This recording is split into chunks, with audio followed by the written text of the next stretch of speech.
Hi everyone, hope you're doing well from wherever you're watching this channel, depending on your time zone. Now, there are so many questions lingering around the death of one former Lugari Member of Parliament, Cyrus Jirongo. Of course, his body was transported back at home in Lugari, and tomorrow there will be the final send-off service that will be taking place.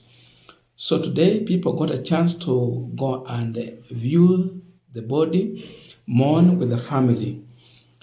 There was a huge crowd at that place. In fact, even controlling these people, it was not easy.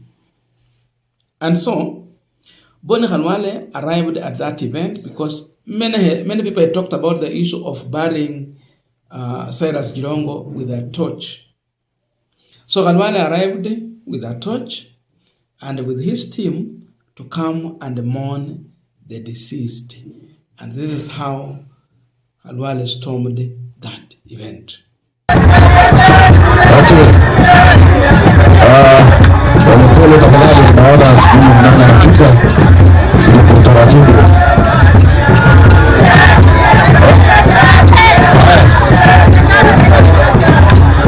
Tafadhali tuachie hapo, simamia hapo, songa kando kidogo, songa kando, harakisha tafadhali, harakisha. Haya, fungia hapo tafadhali.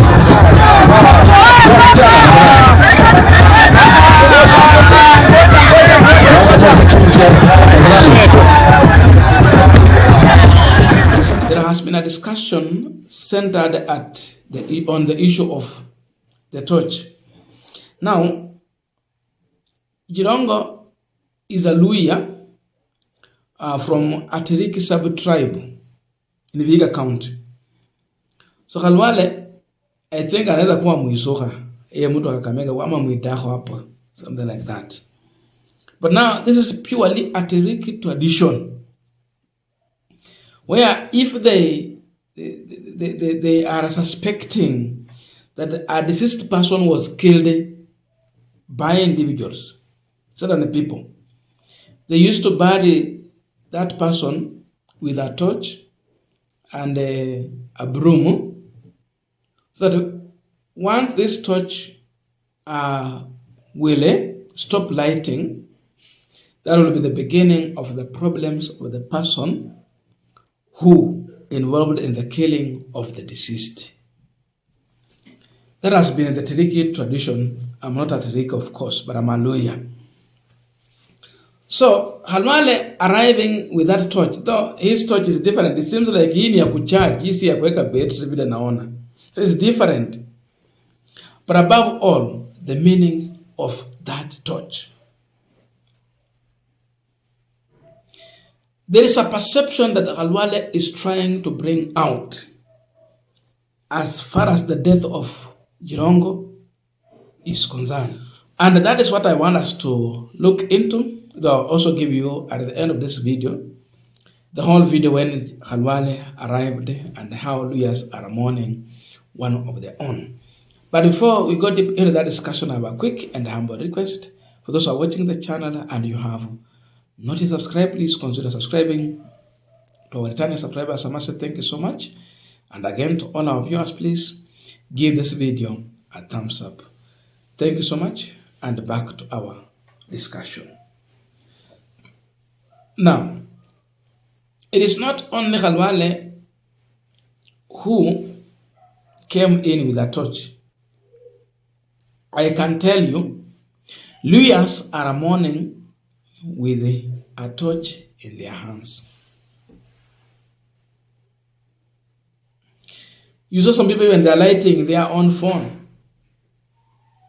Some have come in with different torch. As they mourn, they are lighting those torch. So everything has been centered on that torch. There is a message the Mulembe nation is sending out, that Jirongo did not die out of a mere road accident.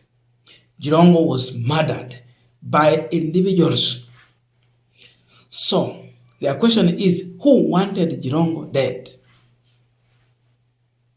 That's the big question. So lawyers are saying that their own son did not just die. Someone killed him intentionally. This is a message they are sending to the administration, the Ruto's administration. That is the message they have for the whole world to know that they are still mourning. They are bereaved. And they still doubt that the issue of a natural road accident is neither here nor there. They are disputing that.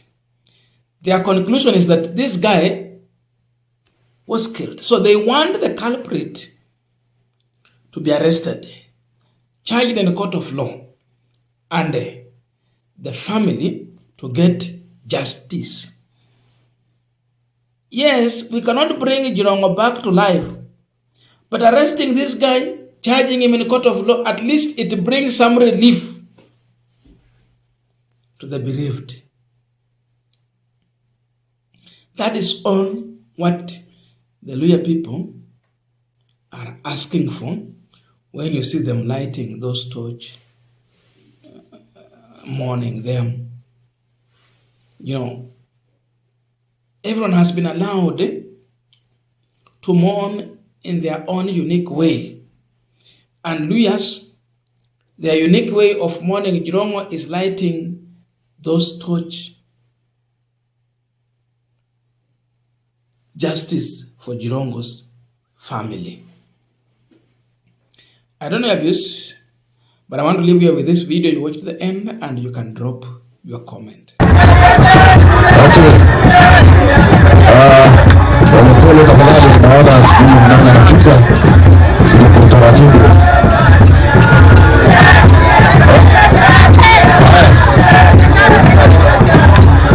Tafadhali tuachie hapo, simamia hapo, songa kando kidogo, songa kando. Haya, tuharakishe tafadhali, harakisha. Haya, fungia hapo tafadhali.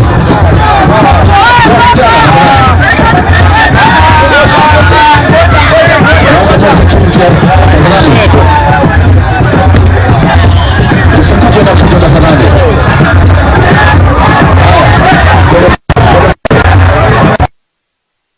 Hapana, wasikuje huku. Tulia hapo tafadhali.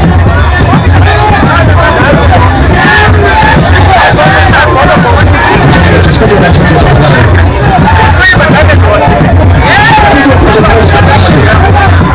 Tusikuje na fujo. Heshima ya familia, please. Security pale kwa nyuma wakati tafadhali pale wala security tafadhali. Tukuje pole tafadhali.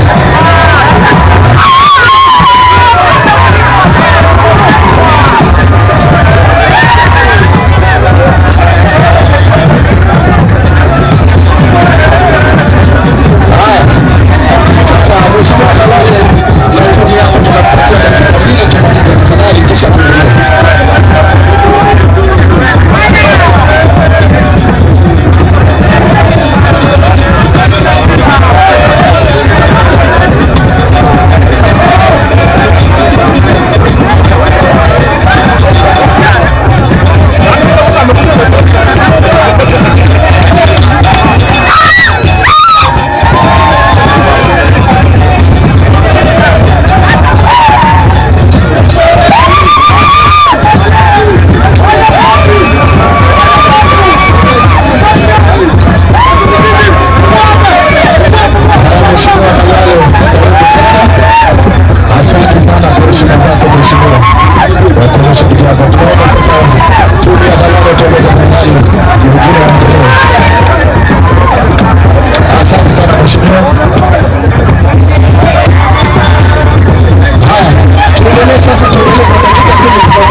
Thank you so much for watching this video up to this end. And if you have reached this far, then you are not yet a subscriber, please, what are you waiting for? Just support the program by subscribing to our channel. Thank you so much. See you in the next video. But let us know in the comment section so that we will continue with our discussion. Thank you so much.